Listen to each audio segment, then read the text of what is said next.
To fa, ku za ku kalli wannan bidiyo har ƙarshe, za ku ga ƙoƙarin da sojojin Najeriya suka yi wajen ceto matar tsohon sojan nan da aka kashe wato Janar Rabe bayan an yi garkuwa da shi. Majiyar ta bayyana cewa Hajiya Amina ta ba da labarin cewa jim kaɗan bayan rasuwar mijinta a hannun 'yan bindiga sai hankalin 'yan bindigar suka tashi.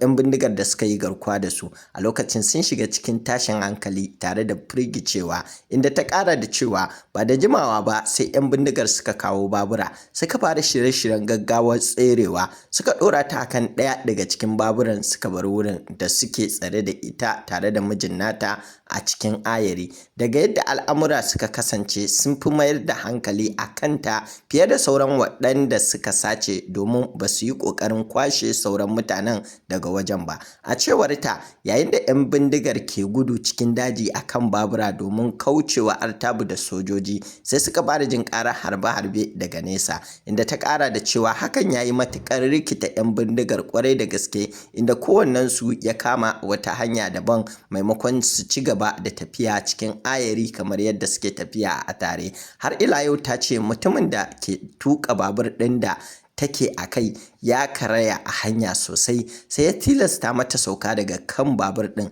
sannan cikin fushi har ma ya harbe ta a cinya kafin ya gudu ya bar wurin. Majiyar ta ƙara da cewa Hajiya Amina ta yi ta zubar da jini sosai yayin da take kwance cikin matsanancin ciwo, ba ta iya tsayuwa ko tafiya saboda raunin harbin da ta samu. A cikin wannan hali ne sai ga wani mutumin ƙauye da ke kusa ya zo ya same ta, in ji majiyar, inda ta ƙara da cewa a cewar Hajiya Amina mutumin ya tambaye ta abin da ya faru, sai ta ba shi labarin halin da ta shiga a lokacin tana cikin tsananin firgici, tana ta haki tare da zufa mai yawa. Sai mutumin ya tambaye ta, ke ce matar Janar Rabe wanda 'yan bindiga suka yi garkuwa da shi har ma suka kashe shi?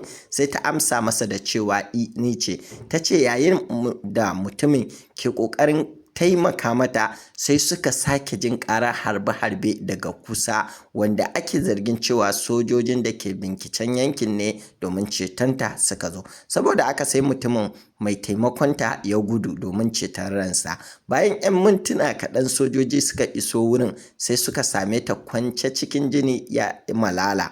Majiyar ta ce farin ciki ya mamaye sojojin bayan sun gano cewa matar Janar Rabe ce wacce suka fito nema domin su ceto ta daga hannun 'yan bindiga. An kuma ce Hajiya Amina ta ba su labarin cewa mutumin da ya fara gano ta ya dawo bayan sojojin sun iso. Sojojin ba su da wani kayan ɗaukar mara lafiya sai bindigoginsu kawai, don haka suka roƙi mutumin ya kawo wani katako wanda suka yi amfani da shi wajen ɗaukar Hajiya Amina zuwa motarsu. Daga nan suka kai ta wani asibiti a garin da ke makwabtaka domin samun agajin farko, kafin daga bisani a mayar da ita asibitin tarayya FMC da ke Katsina.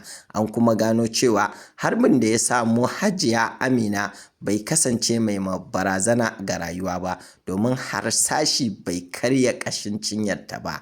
Harsashin ya ratsa naman sannan cinyarta tsakanin ƙugu da gwiwa, amma da yake tana zubar da jini sosai, da hakan na iya jefa rayuwarta cikin haɗari, in ji majiyar. A nan muke addu'ar Ubangiji Allah ya kawo mana ƙarshen 'yan ta'addan daji, ya ba mu shugabanni na gari, ya taimaki ƙasarmu Najeriya. Amin summa amin.